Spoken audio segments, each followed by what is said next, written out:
Good afternoon, everyone. My name is Robert Doak. I'm an international trade advisor with UK Trade Invest. This afternoon, I'm working closely with my client colleague, Dr. Daniel Brooker, who's essentially International Business Development Manager for Cambridge English. The way we're going to do this presentation is as follows. Daniel is going to spend about 15-20 minutes just profiling Cambridge English, talking a little bit about the profile of the organization, how they work, how they're structured, the kind of markets they're in internationally. I'm going to come in after about 15-20 minutes and talk about the rationalization of why UKTI supports a very large and internationally competent organization such as Cambridge English, and then Daniel's going to come in towards the end and draw the strings together, and of course towards the end we'll take Q&A. Thank you very much. Over to Daniel. Thank you, Robert, for the introduction. So as mentioned, I'm going to provide a bit of background information about Cambridge English and then talk through how we work with UKTI in overseas markets. And Robert mentioned we're a large organization, and although that's true, the growth of Cambridge English has really been quite rapid over the last 10 to 15 years. We were very much an SME that's grown from being a Cambridge-based organization doing overseas projects and international development to now, in 2015, being a global organization that's based in Cambridge as part of the university, that has a network of over 20 overseas offices and country activities across the world. And that growth has come through active collaboration with UKTI. So in terms of my organization, where I come from, Cambridge English is part of the Cambridge Assessment Group. That's a division within the University of Cambridge. The main focus of the division is the provision of assessment, so providing examinations to learners and teachers overseas. The particular part of Cambridge Assessment that I come from is Cambridge English, and our focus is the provision of English language assessment. So that's the provision of examinations to learners of English in overseas markets. Learners of English across different levels of education. So we cover examinations for learners in primary education, secondary education, and higher education. And we sit within the Cambridge Assessment Group, which is part of the university with a long history. Cambridge Assessment itself has a 150-year history. The University of Cambridge itself is over 500 years old. But the assessment division was established about 150 years ago, and that covers assessment, including English, but also other subjects. How assessment is structured at Cambridge, I'm from this part here, which is called Cambridge English. We're one of the 3 examination boards that sit within Cambridge Assessment. The other examination board being Cambridge International Examinations, which tend to focus primarily on the assessment of science and mathematics subjects. And OCR, you may have seen the OCR stand across the way. They're focused on assessment for students in the UK context. So students going through the UK education system, undertaking their qualifications at secondary level.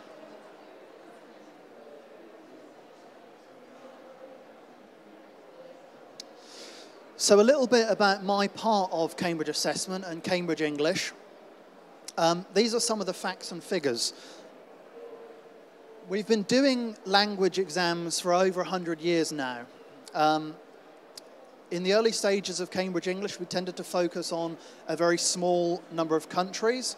We've now grown, and our activities span approximately 120 countries.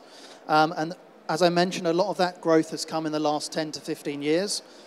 We now have a network of examination centres in approximately 130 countries, covers most of the major continents, a big presence in Europe, but growing numbers of centres in emerging markets in Southeast Asia, parts of Africa and also Latin America, where we've seen a growing demand for English language education.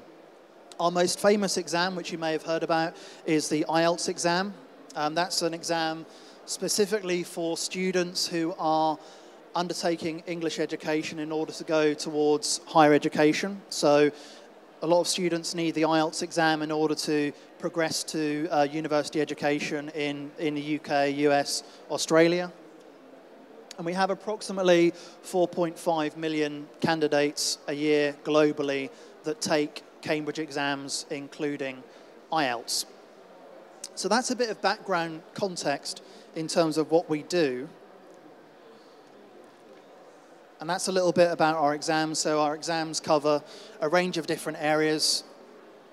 Schools is the big area for us, so the provision of exams within the school system. So we work with a lot of ministries of education overseas to provide exams for their national education system. We also provide examinations for private and independent schools for learners of English in overseas markets. We also provide examinations for the technical and vocational sector, so professionals who need English language qualifications in order to practice law, for example, practice medicine. They would come to us for a Cambridge qualification, one of those being the BULAS exam, for example, which is a specific business English language qualification.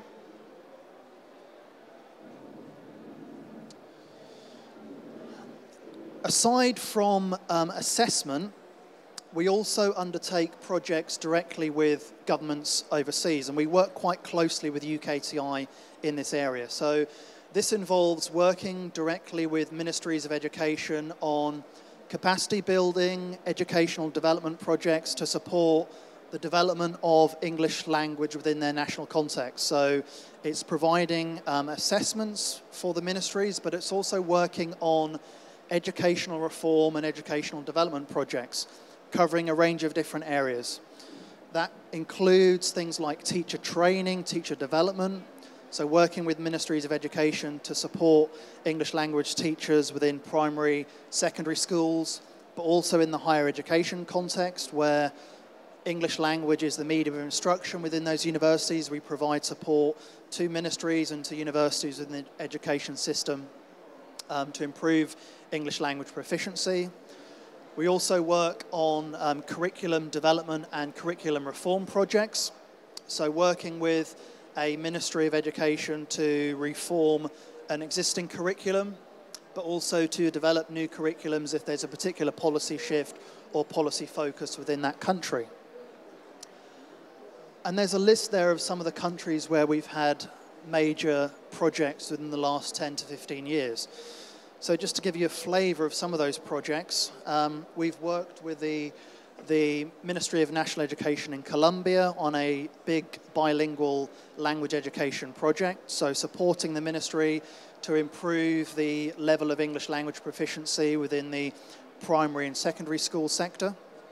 We've worked recently with the Ministry of Education in Malaysia to provide them with a large research study on English language proficiency in Malaysia. So that involved measuring the level of English language proficiency across the country, both in Peninsular Malaysia and East Malaysia. And we've also been involved in a number of recent projects with Egypt, so supporting English language education within Egyptian universities and also within the technical and vocational educational context. So how we work with UKTI, and this is probably the interesting part for you guys in the audience, it's how UKTI have supported us in some of those activities I mentioned, so expanding our activity and expanding our network in overseas markets, helping us to enter new markets where we have previously little experience or we know a limited amount about the market context and who some of the key stakeholders are, and also working directly with UKTI to identify and pursue key opportunities in those markets and to help broker relationships within government in markets, which is where we've worked very proactively with UKTI. I know Robert's going to say a little bit about that now. Yes, just building a little bit on what Daniel was talking about. I think one of the points we will want to stress here is that the reason why UKTI supports an organisation such as Cambridge is because of the complexities of the market entry and the type of stakeholders that Daniel's already alluded to. These are extremely challenging and difficult to access, require some political and higher trade nuances, which I can expand on in a second. But that is one of the reasons why we are very keen to help them. We want them to be successful, but we want them to be successful not only just for themselves, but equally because once they're in, and if you like, to put it crudely, flying the British flag, then it helps to start the agenda for building British supply chains into these markets. And to expand on that a little bit, markets such as Sub-Sahara, Latin America, what we call the ASEAN group of Southeast Asia, these are new emerging markets that are growing very rapidly, invariably on the strength of mineral extractions, oil and gas, and that kind of thing. But what we would want to stress is that the education agenda in those markets and the workforce development agenda in those markets, upskilling, where people like Cambridge have a very useful role to play, is massive. And it's massive not just for Cambridge and some of the top players in this industry, but equally, ultimately, a potential massive export opportunity for British SMEs in the education sector who can supply at lower stages in the supply chain. And anybody who is walking around Bet today will know the strength of the education sector in the UK. It is big, it is one of our particular specializations, and we want to capitalize on that. There are further reasons why we're very keen to have people like Cambridge be very successful in these emerging markets, not just for the growth of the education sector, but equally, as I alluded to earlier, the flying of the British flag. This is something we are particularly good at in terms of where English language, culture, and other soft attributes bring what we call a soft power to the market and enable Britain to be very successful in a wide range of, ultimately a wide range of industries in those new markets, emerging markets that I talked about. One of the things that I also just wanted to expand a bit on was how we do this and why UKTI performs this role. I suppose at this level of operation, UKTI is working with a very strong UK government badge on its lapel. The type of techniques we use are high-level missions by envoys. We get involved in bilateral trade discussions where education is at the fore. And equally, a number of other techniques which are used to open doors for our top education businesses like Cambridge English and eventually other parts of the British supply chain. Now I'd like to hand back to Daniel just to draw some strings around this short presentation. Okay. I thought it'd be useful just to outline some of the practical ways in which we work with UKTI. And this is quite important because it's really helped us to raise our profile and engage in overseas markets. The support we get from UKTI is really valuable, and it's important to emphasize that a lot of what we do overseas and a lot of the relationships we can build are the result of the cooperation that we have with UKTI. And I'm not just saying that because I've been invited here by UKTI to talk about it. It's a real important fact of the day-to-day activities that we have as an organization. And some practical things that we do here with UKTI.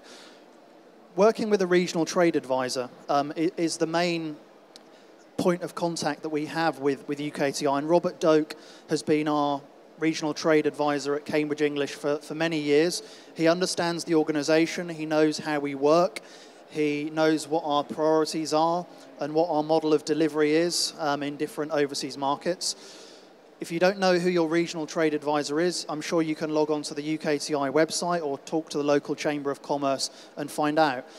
In the case of Robert, he's a phone call away. If we have questions about a particular market or we need help to connect to a UKTI country team, then he's on hand to do that. And he's helped us in a number of ways in order to identify who the right people are in some of the overseas markets I mentioned earlier.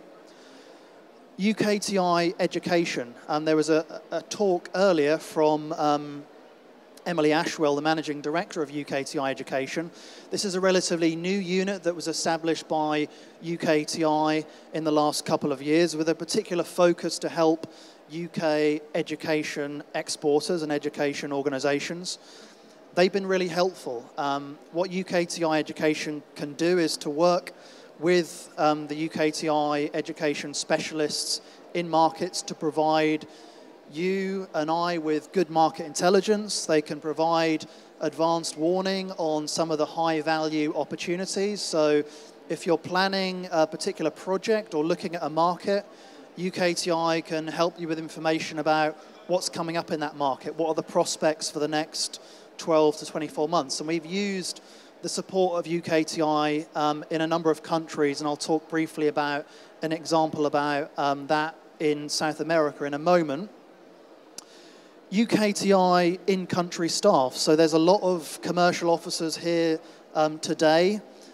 Again, Robert has helped us connect to those in-country staff. Often we have questions about countries and regions within those countries. We don't know the answer. We don't have the knowledge in-house. We haven't necessarily done activities or delivered projects in those countries before. The questions would normally direct to those in-country teams, so that they're often responding to us via email, or you can get them on the end of a telephone call. It's a free service. It's something you can make use of. You just need to pick up the phone, contact the UKTI person responsible for that country, and ask them often the simple questions they can provide really good feedback on. So, you know, for example, what are the requirements to actually do business in the country? Do we need to have a locally registered company or organisation?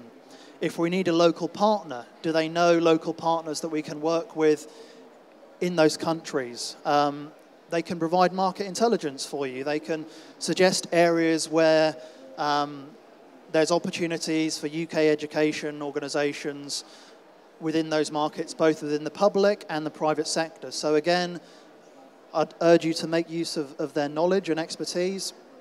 Also, we've been working with a lot of the UK Chambers of Commerce and the overseas business councils. They've really ramped up and expanded a lot of their activities in the last 12 months. They often have quite good country specialists who really understand the market and in some cases understand the education sector. We've worked, for example, with the China-Britain Business Council recently.